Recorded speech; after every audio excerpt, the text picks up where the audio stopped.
Nkwaniriza mu kitundu kyaffe kino eky'olwaleero Zirubega Ibrahim Kasinga. Mu kitundu kino tugenda kulaba engeri amagye ga gavumenti agaali gazingiddwako mu Barracks e Masaka gye baamala ne bapondookamu ne bawanika eri abayeekera. Ekitundu kino kikutuusibwako Hilltop View Hotel esangibwa mu Mbale City nga nkutegeeza nti gw'atakolagana na Mwenge hotel eno ejja kukolera.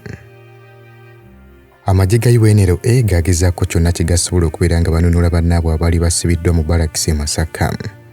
Bano baakozesa obukodyo bwonna omwali n'okozesa zi helicopter okubeera nga zireeta emmere ssaako n'eddagala okubeesuula mu Barracks eno. Wabula yadde abayeekera ku ludda lwabwe baali tebalina byakulwanyisa bya mu bbanga by'amaanyi. Baagezangako kyonna kye basobola okubeera nga balemesa zi helicopter zino era ng'ebiseera ebisinga obungi helicopter zino zaakumekereza ng'oluusi ziremereddwa ate oluusi nga bye baba baleese babisuula walala awatali mu Barracks. Nti wabula omulundi gumu helicopter zino nazo zaakozesaako bbomu okubeera nga bazisuula ku bayeekera. Kyokka ekyali kyeraliikiriza kyekyokuba nti abayeekera baali mu bantu ba bulijjo abaali bawererako ddala. Yadde nga abayeekera bano baali balina missiles ez'okubibegabega baagezaako okubeera nga bazikozesa kyokka mu lutalo luno lwonna olw'Ekatonga bano baalemererwa okubayo helicopter n'emu. Era nga helicopter zino bwe zaamalanga okuleeta bye zaali nga zireese nga ziddayo Entebbe. Okulwanagana kuno kwatwalira ddala emyezi egyali giwera 3 nga gavumenti eremereddwa okubeera nga yeetakkuluzaako abayeekera bano be baali bayita ba bandits teekako n'abayeekera okuba nga balemereddwa okuyingira mu Barracks zino zonna okuziwamba. Era omulundi gumu chairman wa High Command Museveni yageraageranya enjuyi zombiriri ku lutalo oluli wakati w'omusajja alina eriiso erimu ssaako ne muzibe. Tuwabula olutalo luno olw'e Masaka abamu ku bayeekera lwabasanyusa nnyo naddala nga Okuteeka nti kubanga ye gye baali baamuzaalira nga gye yakulira ate era nga gye yasomera. Ono agamba nti amakubo kumpi gonna yali agamanyi ate ng'alina n'abantu bangi bamanyi mu ttawuni. Ono abamu ku be yali amanyi kwe kwali Haji Ganya yali yawassa omuwala okuva mu kyalo kya musajja mukulu ono Okuteeka ate era nga yaliko ow'amagye mu Uganda Army. Nti ono baamukozesera bw'atyo n'asobola okuyingira mu Barracks munda n'ayogera n'abamu ku b'amagye abaalimu n'abasikiriza okubeera nga bawanika. Nti era oluvannyuma Barracks ng'emaze okuwanika Haji Ganya ono yanyumiza Okuteeka ebimu ku ebyo bye yasanga munda mu Barracks akadde ako. Nti mu Barracks munda yagenda okutuukamu nga bamagye balabika bubi nga n'emmese bazirwanira n'okuzirwanira okubeera nga bazirya. Nti enjala eyali ennyingi yaleetera n'entalo z'amawanga okubalukawo mu b'amagye bano nga n'obukulembeze bwali bwayonooneka nga n'abakulu tebakyabawuliriramu. Nga waakiri ow'amagye ali ku ddaala lya private waakiri agondera munne bwe bali ku ddaala erimu olw'okuba bava mu tribe emu wabula n'atawuliriza bakama be olw'okuba bava mu tribe ndala. Era ng'abaaliko ab'amagye mu Uganda Army baali batandise okulaba obubi ab'amagye ba UNLA okusingira ddala baali bava mu Acholi. Era nga komando omupya Olanya Ojala yagezaako nga bwe kisoboka okubeera ng'akumaakuma ku b'amagye be bano wabula ne kigaana. Kyokka ate bo ku ludda lw'abayeekera baagendanga mu maaso na kuyingiza balwanyi balala nga bwe bongera n'okubatendeka wabula ng'ate dda oludda olw'ebyobufuzi nabo bali mu kuteekawo obukulembeze bupya mu bitundu ebyali bimaze okuwambibwa. Olwo enteesaganya wakati wa gavumenti n'abayeekera mu kibuga Nairobi nazo zaali zigenda mu maaso wabula nga bano abayeekera bo kye baliko kwe kulaba nga bawangula mu ngeri yonna. Ennaku z'omwezi zaagenda okuwera 2 mu mwezi ogwa Desemba 1985 ab'amagye abatonotono abaali tebakyasobola kugumira njala baatandika okubeera nga bawanika. Olwo nga n'abayeekera batandise okubeera nga basindikayo abantu baabwe munda mu Barracks mu bubba okubeera nga boogerezeganya n'abamu ku b'amagye kubakkiririza okuwanika. Era nga Kaka Bajenda y'omu ku abo abaasindikibwa munda mu Barracks eno. Ono baamusindika okubeera ng'atwala obubaka eri ku b'amagye abaali ku ludda olw'omulabe wabula nga bamanyiganye n'abayeekera. Era ng'omu ku bano yali Sergeant Kakulu. Nga Kakulu ono ne Okuteeka baali baakulira wamu era nga baamuweereza obubaka okudduka mu magye ga gavumenti. Kyokka ono yaddamu n'abanukula n'abategeeza nti ye Kakulu n'abalala bangi abaali bava mu disitulikiti emu baali babatwala okubeera nti balabe nga n'okukwatibwa baali bakwatiddwa ne baggalirwa. Olwo ng'ennaku z'omwezi 10 Desemba 1985 Barracks y'e Masaka yakkiriza yonna okubeera ng'ewanika. olwo Pecos Kuteesa n'abakumi babatonotono baatambula paka ku Kotagadi era agenda okutuukawo ne bamukubira saluti okuva ku buli luuyi.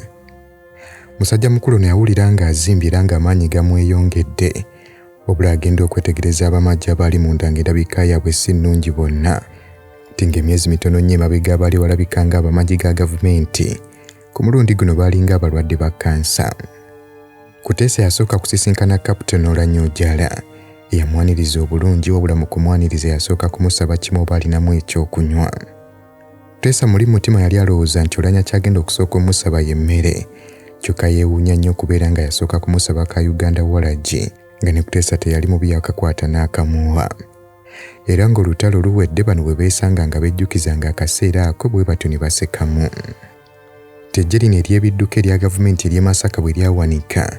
Webale kunyumirwa byafaayo naye okimanyi nti buvunaanyizibwa bwaffe okulwanyisa omusujja gw'ensiri nga tusula mu butimba naye jjukira nti waliwo ensiri ezituluma nga tetunnaba kwebaka n'olwekyo ezo zeewale nga weesiiga Ropa Free Mosquito Repellent. Tewali nsiri ejja kuluma. Ropa Free Mosquito Repellent ojja kumusanga mu pharmacies nga Friaka ewandegeya, Spring ne Kamkeya ku Wilson Road ne Mega Supermarkets opposite Old Tax Park ne Garden City. A'udhu billahi minash shaitanir rajim. Bismillahir rahmanir rahim. Assalamu alaikum wa rahmatullahi wa barakatuhu. Nze Haji Kaboggoza omusomi w'edduwa ntereeza ensonga z'amaka ebyenfuna n'endwadde ezitategeerekeka. Haji Kaboggoza omusomi w'edduwa nsiŋŋaanibwa Ekitigoma ku lw'Ejjinja. Bw'obanga otuuse Ekitigoma mu ttawuni ku siteegi osobola okuba ku nnamba z'essimu ezo z'olaba zitambula. Gwe wenna ali ewala oyinza okuyita ku mukutu gwaffe ogwa WhatsApp ku layini eyo eya MTN obudde bwonna mbeerako. Tejje lino ery'ebidduka erya gavumenti ery'e Masaka bwe lyawanika baawaayo bonna ebyokulwanyisa byabwe eri abayeekera bano era ng'ekyokuba nti abayeekera baali bali ku lutinza abalwanyi bangi baali balina abagenda okubikozesa. Mukadde kano abamagye be baasanga munda mu barracks kye baali beetaaga bye ebyokulya n'ebyokunywa era ng'essomero Pecos Kuteesa mwe yali yasomera erya Masaka Secondary School bano mwe baabatwala ne babakuŋŋaanyiza omwo ne babawa ebyokulya.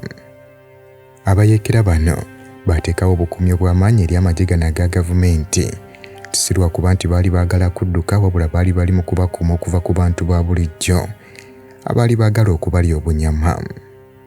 Nti amazima gali nti abamagye bano abasinga obungi baali baagala kwegatta ku bayeekera bagende mu ddwaniro kyokka mukadde akabayeekera baali tebannaba kutuusa kutwala abamagye bawambiddwa mu ddwaniro weewaawo ng'oluvannyuma baakikola era ne balwana bulungi.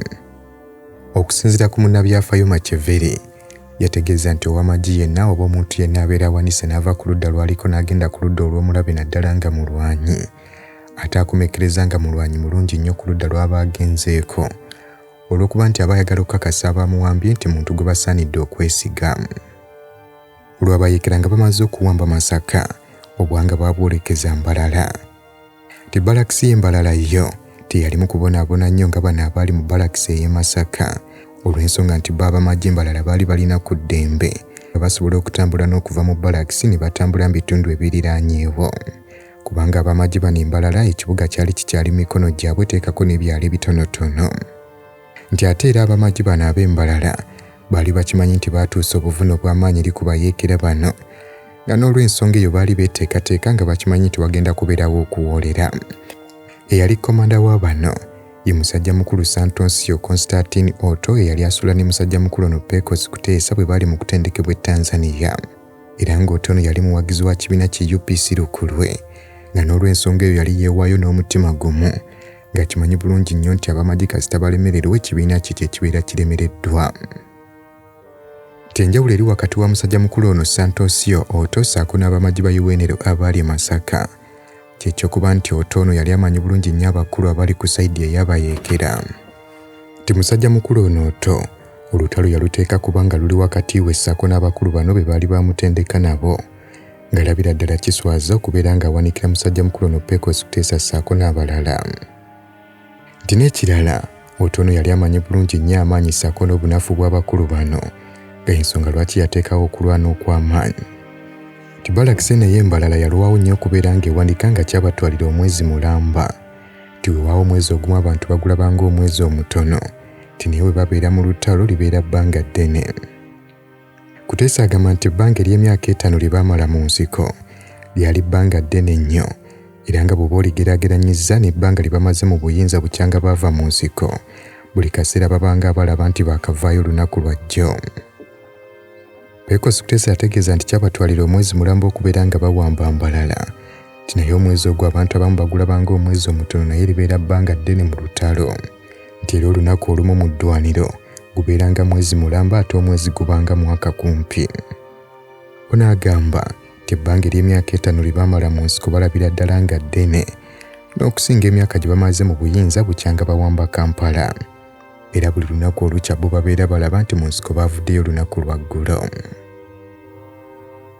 Mu kiseera kino enteeseganya mu ggwanga erya Kenya zaali zitambula kasoobo wabula ng'ennaku z'omwezi 17 Desemba 1985 bano baateeka omukono ku ndagaano eyali ebagiddwa. Twawula emikono baagiteeka ku ndagaano eno okusobola kusanyusa Pulezidenti Arap Moi eyali akubiriza enteeseganya zino.